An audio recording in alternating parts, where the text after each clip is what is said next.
we know how to store a graph. So now let's explore one.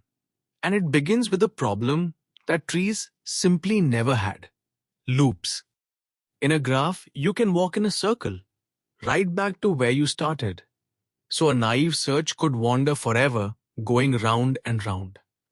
The fix is beautifully simple: a visited set. Touch a node, mark it, and never, ever visit it twice. And with that one little safeguard, our two old friends come right back. Depth first. Dive down a path as far as it will go, backtrack, and try another.